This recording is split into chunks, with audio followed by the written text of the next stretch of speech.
भी आदेश देती है ये पक्षी कलरव करने लग जाते हैं। कल ही तक हुआ था कि ये सारे पक्षी कोलाहल करने लग गए। अंगूर झाड़ी में सारी पक्षी तो सुख, कोयल आम्र में, और जो कपूत है द्राक्षा में, तो अब के वो कौन साड़ी द्राक्षा में, और अनार के वृक्ष में सुख पक्षी, आम में कोयल और कोकिला, पीलू में कबूतर बैठकर ये कोलाहल कर रहे हैं। और कदम में चढ़कर मोर पक्षी, तो कदम वृक्ष पे मोर, पीलू में कबूतर, आम में कोकिला, अनार में और अंगूर लता में सारी। और वैसी लताओं में भ्रमर मंडरा रहे हैं, गुंजार कर रहे हैं चारों ओर। और धरातल भूमि पर मुर्गा भी ध्वनि कर रहा है। तो चारों ओर से कुंज मंदिर प्रांगण मुखरित हो गया। और एक साथ सभी पक्षी कलरव करने लग जाए तो कितनी आवाज होगी। फिर भी हमारे युगल सरकार सो रहे हैं, जगनी है, उनकी निद्रा रस निद्रा है। ये मनुष्य जैसी निद्रा नहीं होती। हमारे आचार्यों की भाषा में रस निद्रा, रसपूर्वक निद्रित हो जाते, पर निद्रित होते होकर कभी सब सुन रहे, सब जानते। यही तो आश्चर्य है। बालक गोपाल 6 दिन का बालक कुछ नहीं जानता, और पुतना आती उठा लेती, पर सब पता है उनको।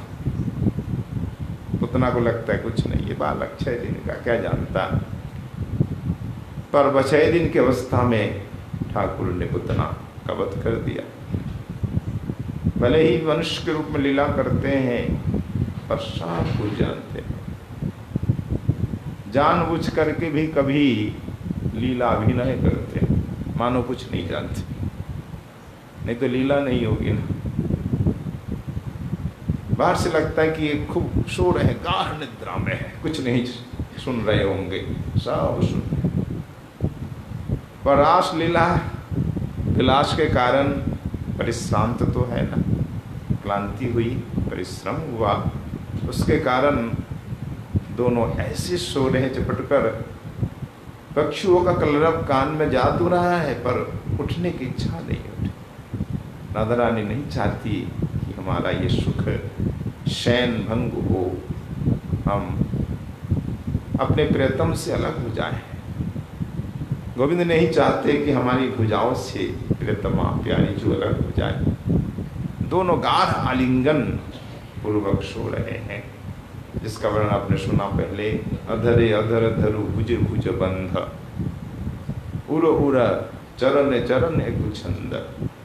दोनों की अधर, दोनों मिल रहे हैं आपस में, दोनों के चरण, दोनों की जांघ और दोनों की भुजा एक दूसरे से लिपटी हुई है, बद्ध है। तो गवाक्ष में नेत्र देकर सखियां दर्शन कर रही हैं शयन विलास, शयन शोभा।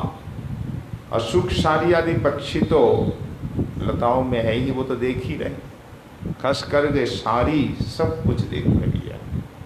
सारी पक्षी के लिए, सुख के लिए नहीं कहा, पुरुष है ना, सारी के लिए कहा, वो भीतर लता में ही बैठी थी।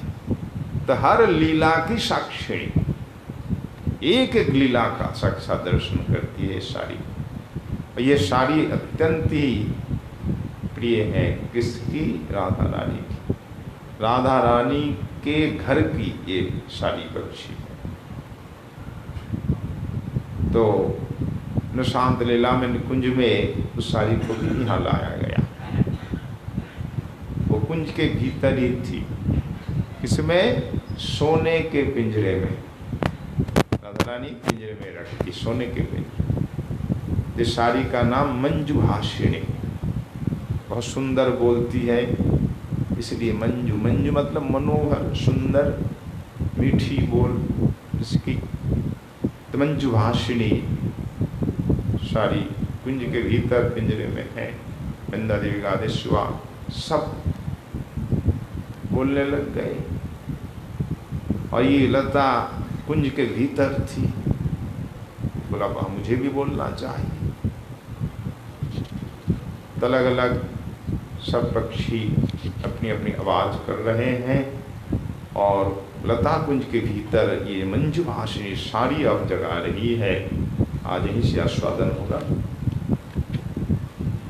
अथ पक्षीनां कलकलैः प्रबोधिता वपीतो मिथो अविदित जागरौ तदा निबीरोपगूहन विभंग कातरौ कपटेन मिलिता दृशावतिष्ठताम्। गोस्वामी चरण कह रहे हैं पक्षीनां कलकलैः, पक्षियों का कलकल ध्वनि शब्द होने लगा। प्रबोधितो, जग गए दोनों, पर फिर भी उन्हें लग रहा है कि हम सो रहे। अविदित, उनको पता नहीं चल रहा कि हम जग गए। कभी ऐसा होता है, आंखें खुल जाती है, नींद टूट जाती है, फिर भी लगता नहीं हम सो रहे। तो गाढ़ निद्रा के कारण ऐसा होता है, या रस आलस के कारण। तो रस आलस के कारण जुगल को लग रहा है कि नहीं हम तो सो ही रहे हैं। इसके बाद जब और तेज आवाज होने लगी पक्षियों की, तब ये दोनों जग गए और उनको लगा हाँ हम अब जग गए। दोनों ने नेत्र खोले, पर अपनी भुजाओं से अलग नहीं हो। श्री गोविंद की भुजाओं में की राधा रानी और राधा रानी की भुजाओं में गोविंद, दोनों भुजा रूपी कारागार में आबद्ध है, अब अलग नहीं हो पा रहे हैं, पर सुन रहे। निकुंज में शयन अवस्था में ही सब सुन रहे हैं। अब इनको रस निद्रा भंग करने की चेष्टा ये मंजू भाषिणी कर रही। पहले श्याम सुंदर के लिए कह रही, श्याम सुंदर तो उठो, अब जग जाओ। यथा तौ स्फुरद कनक पिंजर स्थिता वृषभानुजाति दयिता सुपंडिता अवदन निशा निखिल के निशाक्षिणी गृहसारिका उषसी मंजु भाषिनी।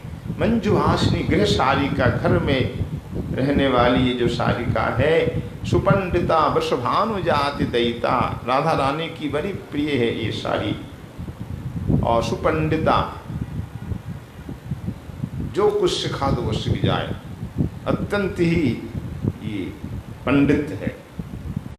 यानी पंडित को क्या कहेंगे, विदुषी है, जो कह दो वो सीख जाए, अर्थ भी समझती है। क्योंकि राधा रानी की कृपा जो है, भले ही पक्षी कुल में है, पर लगता ये कोई गार्गी जैसी कोई मुनि कन्या ही है। हाँ, असंभव नहीं है। ब्रज में जो पशु पक्षी है सब बड़े बड़े सिद्ध मुनि ऋषि हैं, ये सारी भी कोई विदुषी ऋषि कन्या है। निकुंज की तो सुंदर श्लोक पढ़ रही है, जगाने के लिए गोकुल बंधु हमारे श्याम सुंदर को संबोधित करके ये कह रही है, किसमें है, सोने के पिंजरे में। तो हे गोकुल बंधो जय रस सिंधो जगृह तल्पम त्यज शशिकल्पम प्रत्यानुकूलम श्रुतभुजमालाम प्रत्यानुकूलां श्रुतभुजमूलां बोधय कांतां रतिभरतांतां। हे गोकुल बंधो, हे रस सिंधु, आपकी जय हो, जय हो। अब तो जग जाइए। शशिकल्प तल्पम त्यज, आपकी जो सेज है, शैया है, वह चंद्रमा की भांति है, शीतल एवं शीत वर्ण की शैया है। अब उठ जाइए, शैया का मोह त्यागिए नाथ, और आपकी प्रीति के अनुकूल आपकी भुजा पर आश्रित है, जो आपकी प्रियतमा है, आपकी भुजा में मस्तक देकर सो रही है। भुजा को ही सिरहाना बना लिया है। ऐसी जो आपके सुहानुजा आपकी प्रतिमा कांता को जगाइए, बोधयो बोधयो। राधा रानी अत्यंत ही समय क्लांति अनुभव कर रही, अत्यंत परिश्रम हो जाने से जैसा होता है। तो अब राधा रानी को जगाइए। देखिए उधर अरुण उदित हो चुका है। ये अरुण जो है अत्यंत निष्ठुर है, निर्दयी है, खास करके राधा रानी के प्रति ये शत्रुता करती है। ब्रज गोपियों के लिए ये अत्यंत निर्दयी है अरुण। ये गरुड़ जी के बड़े भाई है।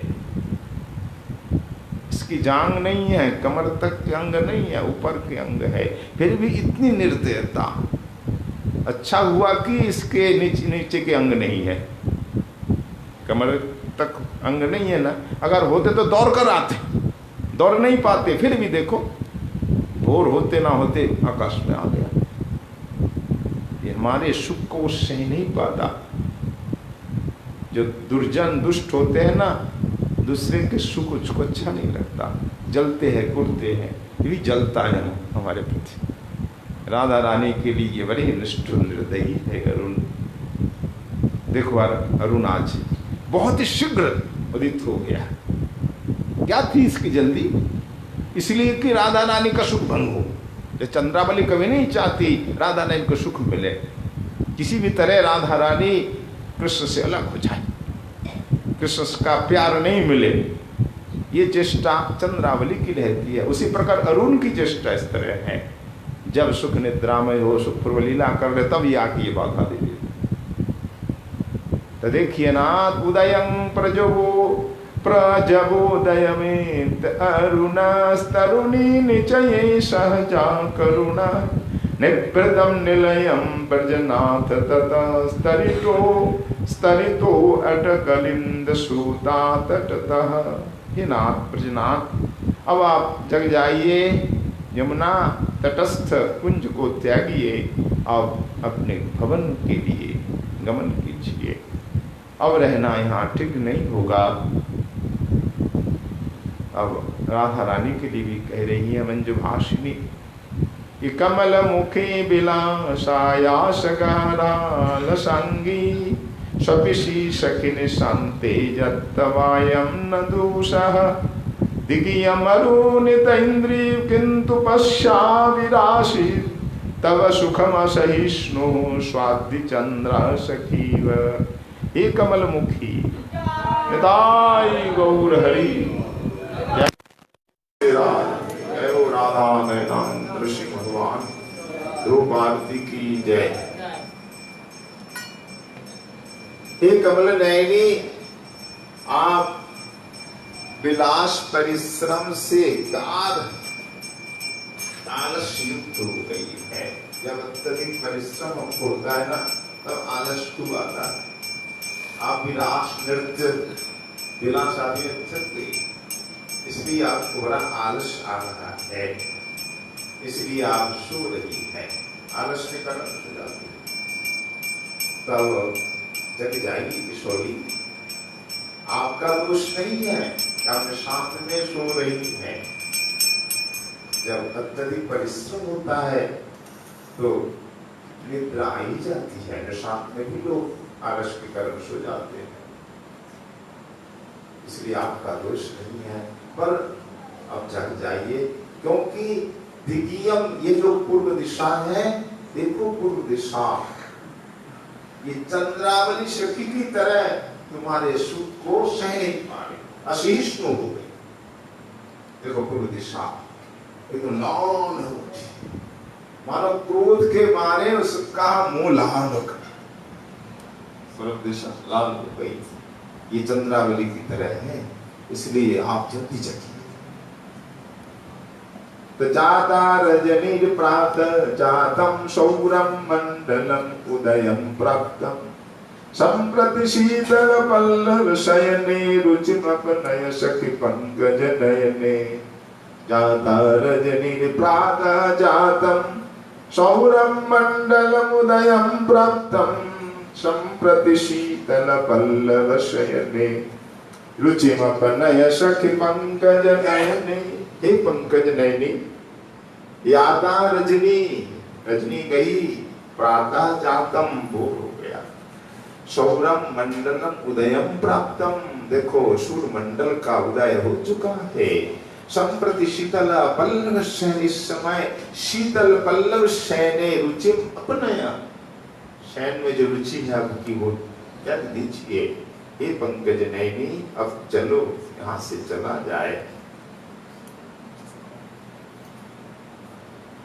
इस तरह से हाशिनी ने जगाया। अब शुक पक्षी की बारी है, एक के बाद एक बारी बारी से जगा रहे हैं। अशुक पक्षी आ गया सामने। ये शुक, इसका नाम है विचक्षण। श्री कृष्ण के बड़े प्रिय शुक है। वो सारी राधा रानी की प्रिय है, तो ये शुक गोविंद के प्रिय हैं, विचक्षण शुक।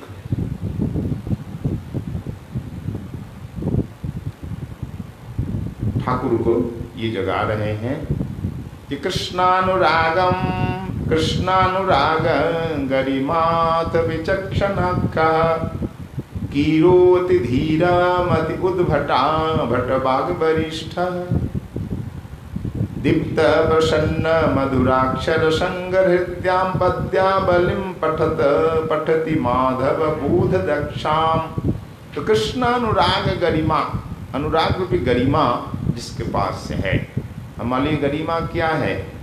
विद्या यानी ज्ञान, धन, रूप, यौवन, ये गरिमा की बात नहीं है। गरिमा है अनुराग। हमारे में कितना अनुराग है ठाकुर के प्रति, अनुराग ही गरिमा है, वही गर्व का विषय होता है, और सब व्यर्थ की गरिमा है। तो कृष्ण अनुराग रूपी गरिमा इस पक्षी के पास है। कृष्ण के प्रति अपार अनुराग है। नाम विचक्षणाख्य, नाम है विचक्षण। कीर यानी शुक पक्षी है, जिसे हम यहाँ तोता भी कहते हैं ना, तोता मैना। तो शुक तोता, और जो मादा होता है वो सारी। तो सारी ने जगाया, अब तोता शुक जगा रहा है। अति धीर है शुक पक्षी, यह अत्यंत विचक्षण भी है, परम कृष्ण में अनुराग भी है, और क्या है, अत्यंत धीर है, और उद्भट बाग वरिष्ठ। इसकी वाक शक्ति बहुत अच्छी है। उद्भट वाक विन्यास ये जानता है। उपस्थित विषय में अत्यंत सुंदर बोलता है। उपस्थित विषय पर सब कोई बोल नहीं सकता, सबके पास उपस्थित बुद्धि नहीं होती, पर इसके पास हर बुद्धि है कृष्ण कृपा से। इसकी वाणी को, इसकी कविता को, पांडित को सुन करके देख करके बड़े बड़े विद्वान भी चकित हो जाते। नाम इसीलिए ठाकुर ने इसका नाम रखा विचक्षण। तो श्री कृष्ण की निद्रा भंग के उपयोगी सुंदर सुंदर मधुर पदावली या शब्दावली युक्त कविता का पाठ ये शुक करने लगा। दीप्त प्रसन्न मधुराक्षर संग हृदयम, कैसी कविता? दीप्त और प्रसन्न मधुर अक्षर संघ, मधुर अक्षरों का समूह जहाँ हुए है, और प्रसन्न अक्षर जो सुनते ही हृदय प्रसन्न हो जाए। दीप्त भी है, बड़ा उज्जवल सुंदर वर्णन है। दीप्त का मतलब एकदम साफ साफ, कोई घुमा फिरा के नहीं बोल रहे हैं, एकदम परिस्फुट प्रसाद गुण युक्त, सुनते ही हृदय प्रसन्न हो जाए। जैसे कभी कभी कालिदास के काव्य सुनते हृदय प्रसन्न हो जाता है।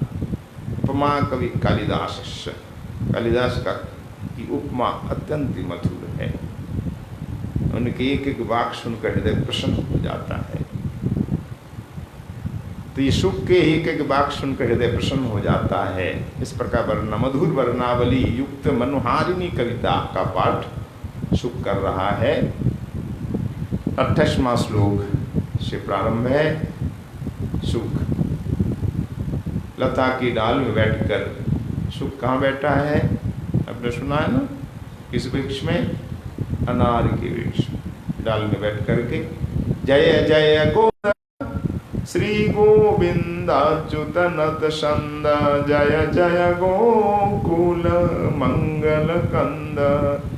जय हो गोकुल के मंगल कंद है, आप मंगल के मूल है। ब्रज युवती रति भृंगार विंद, आप ब्रज युवती सखियों की गोपियों के क्या है, गोपियों के नेत्र रूपी भ्रमर के आप अरविंद है, कमल है। आपकी मकरंद पीकर ये गोपियां जीवित है। प्रतिपद वर्धित नंदानंद, आप प्रतिपद हर क्षण नंद बाबा के आनंद को वर्धन करने वाले। हे गोविंद हे अच्युत नत छंद, आपको हम प्रणाम करते हैं इसलिए कि आपको प्रणाम करते ही मंगल ही मंगल होता है। नत छंद, प्रणत होते ही छंद, शन शम मंगलम ददातीति छंद, तो प्रणत होते ही भगवान मंगल प्रदान करते हैं, इसलिए भक्तजन प्रणाम करते हैं, क्योंकि प्रणाम करते ही पुनराय जन्म नहीं लेना पड़ता। शास्त्र समर्थन भी है कि कृष्ण प्रणामिर न पुनर्भवाय दशाश्वमेधि पुनरेति जन्म, और कृष्ण प्रणामिर न पुनर्भवाय, 10 बार अश्वमेध यज्ञ करें फिर भी आपको पुनः जन्म लेना पड़ता है, मुक्ति नहीं मिलती। पर श्री कृष्ण को एक बार अगर प्रणाम किया न पुनर्भवाय, पुनः जन्म लेना नहीं पड़ता, मुक्ति मिल जाती। तो क्या प्रणाम का यही फल है मुक्ति? बोले नहीं, ये गौण फल है। कृष्ण प्रणाम का मुख्य फल तो कृष्ण प्रेम है। नत छंद, यही हमारे लिए मंगल है। भक्तों के लिए मंगल क्या है? श्रेय कई रव चंद्र का वितरण क्या है? श्रेय मंगल क्या है? कृष्ण रति, कृष्ण प्रीति, उनके चरणों में खूब प्रेम है। तो आपके चरणों में प्रणाम करते ही मंगल होता है। हे प्रणत छंद, आपकी जय हो जय हो। हे नाथ देखिए, प्रभात मायातम अशेष घोष, त्रिशार्द नेत्र भ्रमर अरविंद, गरिष्ठ भूयिष्ठ विशिष्ट निष्ठम गोष्ठम प्रतिष्ठस्वदविष्टमिष्टम। भले ये कठोर शब्द है फिर भी सुंदर अनुप्रास है, कोमल शब्द नहीं है, न होने पर भी मधुर है, अर्थ अच्छा है। अशेष घोषस्य आभिरपल्ली ब्रजम समस्त तदवासिना मित्र तत्सार्थ नेत्र रूप भ्रमरानाम अरविंद। तो शुक ने कहा, आप हैं समस्त ब्रजवासियों के नेत्र रूप भ्रमर के कमल। आप चल जाइए हे कृष्ण, प्रभातम आयातम, प्रभात आ गया है।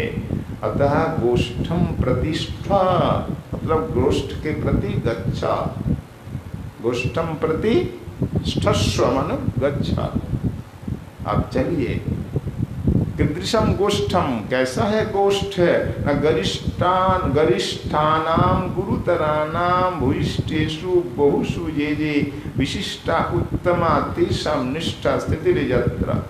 गुरुतर बड़े बड़े अनेक गोपजनों का जहाँ वास है, उत्तम उत्तम गोपजन वहाँ वास करते हैं, बड़े बड़े महानुभाव।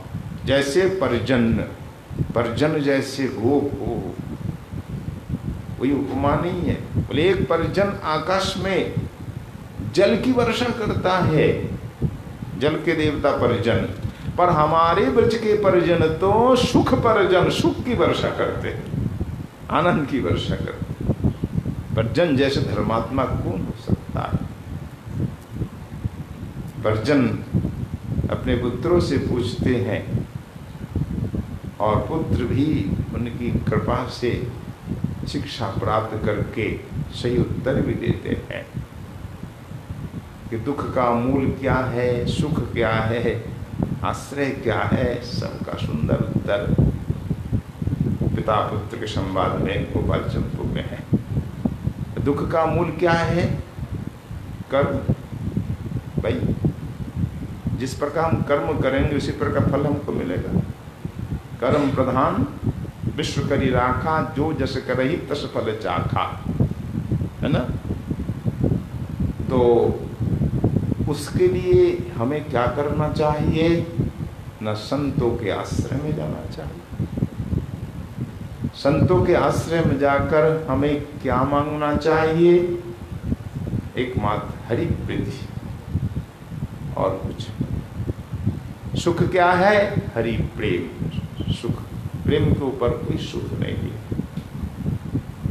इस प्रकार ज्ञान प्रदान करने वाले परिजन गो जहाँ रहते हैं, बाद में जिन्होंने अपने पुत्रों को ब्रजराज प्रदान करके वृंदावन में आकर कुटिया बनाकर तपस्या की है, परिजन उनकी पत्नी बरियसी, एको नंद बाबा के पिता माता, हमारे कन्हैया के दादा दादी। जैसे ही 50 वर्ष के हो गए ना, हमारे यहाँ में 50 हो जाए फिर पुत्रों को दायित्व दे दो, जिम्मेदारी, और तपस्या के लिए चले जाओ। ये भी पुत्रों को दायित्व देकर ब्रजराज का दायित्व सौंप करके तो कहाँ जाएंगे वन में? वृंदावन जोड़ के कहीं नहीं जाते, तो गोकुल से वृंदावन आ गए, यमुना किनारे कुटिया बना ली, आप दोनों पति पत्नी को भजन करने लगे। और इनके एक एक पुत्र देखो, पंच पांडव के की तरह ये 5 पुत्र है, मानो 5 पांडव है। उपनंद, अभिनंद, नंद, सन्नंद, नंदन, गोपाल चंद्र के अनुसार ये 5 पुत्र हैं। और कहीं नवनंद की चर्चा भी आती है गोभक्तमाल में, 9 भाई थे। और हमारे जीव गोस्वामी महाराज कहते हैं गोपाल चंपू पे शास्त्र अनुसार ये 5 भाई थे। अब कल्पांतर की बात है, किसी को हम जुटलाते नहीं, भक्तमाल भी प्रामाणिक ग्रंथ है और गोपाल चंपू भी महान ग्रंथ है, जीव गोस्वामी जी का शास्त्र प्रमाण है। तो कल्पांतर की लीला है। हो सकता है किसी कल्प में 9 भाई थे, किसी में 5 भाई थे, कल्पांतर में लीला भी पृथक पृथक भिन्न भिन्न हो जाती। तो 5 नंद पंच पांडव की तरह, उपनंद, अभिनंद, नंद, सन्नंद, नंदन। बड़े उपनंद राजा हुए, बड़े कोई तो राज्य देते हैं ना, पर उपनंद ऐसे उदार गोप थे कि छोटे भाई को राज्य दे दिया तुरंत। जिस दिन राजगद्दी मिली उसी दिन बुला कर उन्होंने भाव लिया कि हर प्रजा जनता चाहती है नंद बाबा राजा बने, क्योंकि परंपरा के खिलाफ है। इसलिए ना तो परिजन जी ऐसा कर सकते थे, नंद बाबा राज्य ले सकते थे, पर उपनंद ने कहा नहीं, मैं दूंगा अपने भाई को, मेरा राज्य है, मैं किसी को दूं? इसमें क्या बाधा है? और गुरुजनों के सामने सबकी आज्ञा लेकर के कहा, मेरी एक हार्दिक इच्छा है, अगर आप लोग की अनुमति हो कर मैं कहूँ। उपस्थित शांडिल्लादि ये गुरुजन थे, जो गुरुदेव पुरोहित और नंद बाबा के परिजन आदि पिता माता आदि सब थे, मंत्री वर्ग भी थे। सभी ने कहा क्या कहना चाहते बोलिए। कहा देखिए, हमारे पिता श्री परिजन महाराज इस ब्रजराज को परंपरा के अनुसार, मैं ज्येष्ठ होने के नाते मुझे ये राज्यभार सौंपा है, पर मेरी हार्दिक इच्छा है हमारे जो बीच के भाई, हम 2 बड़े छोटे 2, बीच में जो नंद नाम है जिसका, और ये हम हमारे 5 भाई के ठीक केंद्र में है, बीचों बीच केंद्र स्थल पर है। केवल 5 भाई के मध्य स्थल पर ही नहीं, सबके स्नेह ममता वात्सल का भी केंद्रीय स्थल है नंद बाबा। तो मेरी बड़ी इच्छा है छोटा भाई नंद ही राजा बने। वसुदेव जी भी आए हुए थे राज प्रतिनिधि के रूप में, कंस के प्रतिनिधि के रूप में, बड़े बड़े राजा प्रतिनिधि भी आए हुए थे। जब राजगद्दी किसी की होती आते हैं सबको बुलाकर ही तो दी जाती है। वसुदेव जी बोला, ये तो हमारे हृदय की बात कह दी उपनंद ने, हमारे मित्र है, नंद बाबा हो जाए तो आहा बहुत अच्छा ही होगा। और जितने भी सदस्य थे प्रजाजन सब बड़े प्रसन्न हो गए। सबकी प्रसन्नता को जानकर ही नंद बाबा ने ऐसा किया। उपनंद जी ने तो नंद बाबा को बुलाया कि मेरा छोटा भाई नंद ही राज से ब्रजराज का राजा होगा और मैं इनको खुशी खुशी राज समर्पण करता हूँ। नंद बाबा राजी नहीं, पर जबरदस्ती लाके बिठा दिया। बड़े संकोचित हो रहे थे। तब तिलक हो गया। नंद बाबा फिर उठकर बोले, अब मेरी भी इच्छा है, मैं कुछ कहूँ, आपकी आज्ञा हो। सबने आज्ञा दी, कहो। देखिए, मेरे बड़े भ्राता परम उदार नंद उपनंद जी ने परंपरा के विरुद्ध स्नेह वश मुझको राजगद्दी समर्पण की है, जो उचित नहीं। मैं हर तरह से योग्य नहीं, अयोग्य हूँ पात्र, फिर भी क्योंकि प्रेम स्नेह अंधा होता है, इसी के कारण ऐसा किया है। पर मैं क्या करूं? शास्त्र ने कहा, आज्ञा ही गुरु नाम, क्या आज्ञा ही गुरु नाम पालनिया, है ना। ये रघुवंश में उक्ति है कि गुरुजनों की आज्ञा हो तो बिना विचार पालन। उक्ति है, श्लोक है, आज्ञा ही गुरु नाम ह्यविचारणीया, ये है श्लोक। आज्ञा ही गुरु नाम ह्यविचारणीया, नहीं अवचार, यानी गुरुजनों की आज्ञा अवश्य ही पालन कर, विचार न करें। इसलिए मैंने आज्ञा मान ली, पर मेरी हार्दिक इच्छा है इस ब्रजराज का जो प्रधानमंत्री पद है वो हमारे बड़े भ्राता स्वीकार करें, इस पद को सुशोभित करें। उपनंद बोले, ठीक है, मैं मान लेता हूँ। ये देखी उदारता और भातृ प्रेम, बड़े भाई राजा होकर मंत्री बन गए, उसी में प्रसन्न, और छोटे भाई को राजा बने। ऐसा प्रेम कहाँ मिलेगा? ये भारत में देश देखने को मिलता है। उपनंद जी ऐसे उदार थे, नंद बाबा को राज दिया। ऐसे ऐसे गोप जहां निवास करते हैं, इतना प्रेम, इतना स्नेह मोह, भाई भाई में इतना स्नेह प्रेम, और इतने बड़े बड़े दिग्गज विद्वान, कोई मूर्ख नहीं थे, बड़े बड़े विद्वान थे, सब शास्त्रों के विद्या थे, और शस्त्र के भी। उपनंद जी शस्त्र विद्या भी अच्छा जानते, शस्त्र विद्या सिखाए ना इन कृष्ण बलराम को, तरह तरह की विद्या, ये मल्ल विद्या, तरह तरह का खेल, कैसे लड़ते लड़ते बिना अस्त्र के मार दो, आजकल सिखाई जाती है ना, कराटे आदि भी। उपनंद जी जानते थे, सिखाए कृष्ण को, तभी तो उस धोबी को मार दिया ना, देखते देखते हाथ से ही मार दिया, काट दिया हाथ, तो हाथी का को ऐसा संभव होता है क्या? 11 वर्ष का बालक हाथी को मार दे? वो कहा नहीं है, हाथी को मार दिया। एक सेना टुकड़ी को परास्त कर दिया, केवल धनुष को लेकर। हर धनुष था ना, उस धनुष को उठाया, तोड़ा, 2 हिस्से में बट गया। एक हिस्सा दाऊ ने लिया, एक हिस्सा बलराम ने। अस्त्र नहीं, कुछ नहीं, केवल धनुष टूटा हुआ, उसी से पीट पीट कर कंस की सेना को परास्त कर दिया। क्या ताकत, क्या शक्ति! ये सब कला विद्या सिखाई किसने? स्वयं भगवान है, सब जानते हैं, पर प्रकट लीला जो देखेंगे वास्तविकता में उपनंद जी ने सब सिखाया।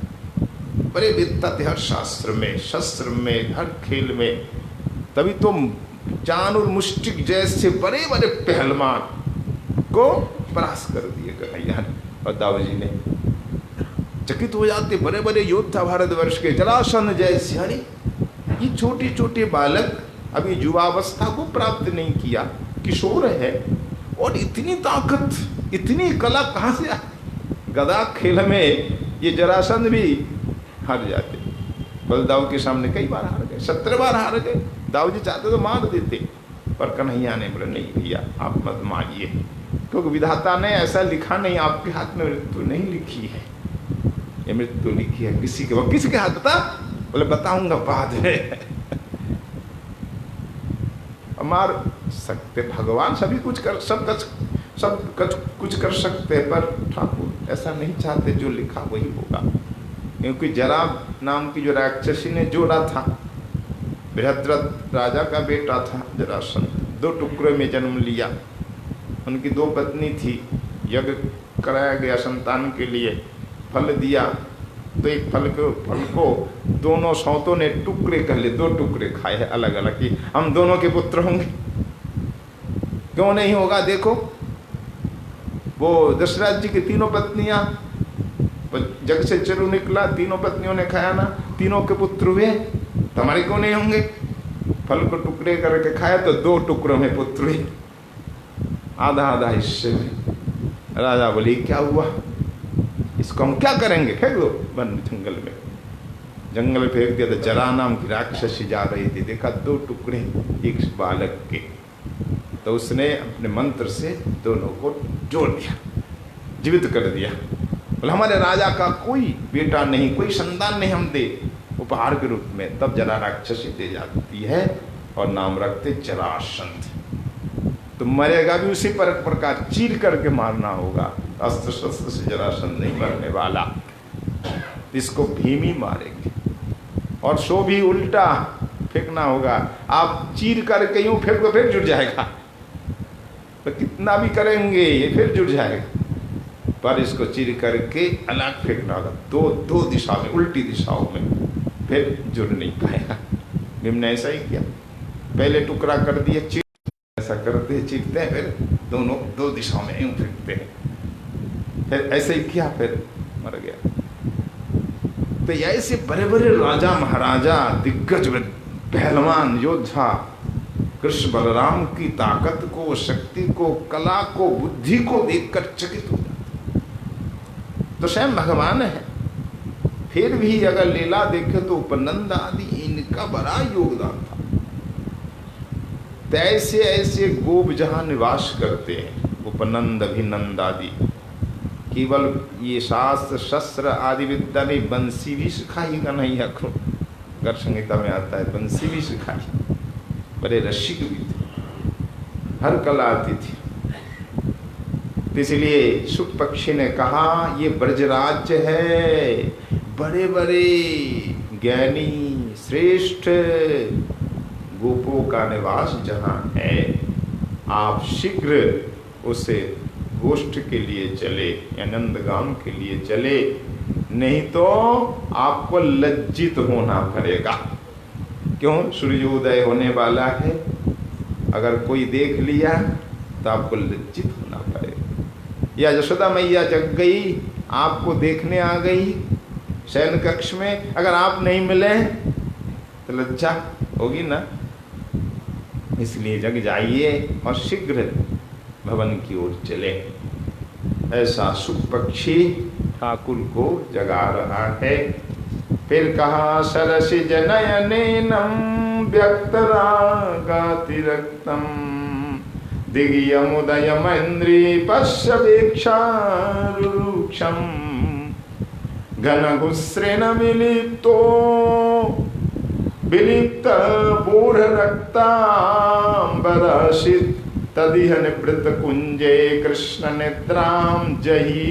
हे कृष्ण, अब निवृत्त निकुंज में निद्रा का परित्याग करे। देखिए कमल नयन पूरब दिशा की ओर देखिए, दिनकर उदयाचल की ओर जा रहे हैं, और पूरब दिशा रूपी बधू देखो घन कुंकुम से लिप्त हो गई है। जैसे नायिका एकदम सज धज के आती है ना, मुंह को लाल करके कुंकुमाली लेप करके, आज पूर्व दिशा रूपी बधू, किसकी बधू? सूर्यनारायण की। तो बधू भी देखो एकदम नव नायिका, नई दुल्हन की तरह कुंकुम आदि से लिप्त होकर उदित हो रही है। तो नायिका को जिस प्रकार पति आगमन जब होता है ना, उस समय नायिका भी खुद सुंदर सज धज करके आती है, कुंकुम आदि से लिप्त होकर सुंदर लाल वस्त्र पहनकर। अनुराग का रंग है ना, प्राय देखा जाता है नई दुल्हन लाल रंग का ही वस्त्र साड़ी पहनती है। तो ये नई दुल्हन की तरह पूर्व दिशा को देखिए, सूर्य आगमन हो रहा है इसलिए सज धज के खड़ी है। तो आप अब निद्रा को छोड़िए, अब आपको जाना पड़ेगा, तो लज्जित होना पड़ेगा। तो श्री कृष्ण को बार बार ये शुक पक्षी जगा रहे हैं। फिर कल सुनेंगे पुनः सारी आदि और पक्षी भी कल कोलाहल करने लग जाते हैं। फिर जुगल सरकार प्रिया प्रियतम जगते हैं, पर उठकर बैठे तो हैं पर आंखें अभी भी नीचे, मानो आंखों में निद्रा भरी है, उठने की इच्छा नहीं होती है। बहुत सुंदर वर्णन है कविराज गोस्वामी का। तो कल पुनः सुनेंगे। श्री कृष्णदास कविराज गोस्वामी चरण की कृपा और आपके आशीर्वाद से व्यापृतम किस प्रकार जगते हैं, रस निद्रा कैसे भंग होती है, बहुत ही रसपूर्ण वर्णन है। तो आज यहाँ पे गौर लीलामृत का विश्राम होता है। बोलिए श्री राधा नयनानंद जी महाराज की, श्री गोविंद लीलामृत की, श्री कृष्णदास कविराज गोस्वामी जी महाराज आज के आनंद की जय। जय श्री राधे श्याम निताई गौर हरि।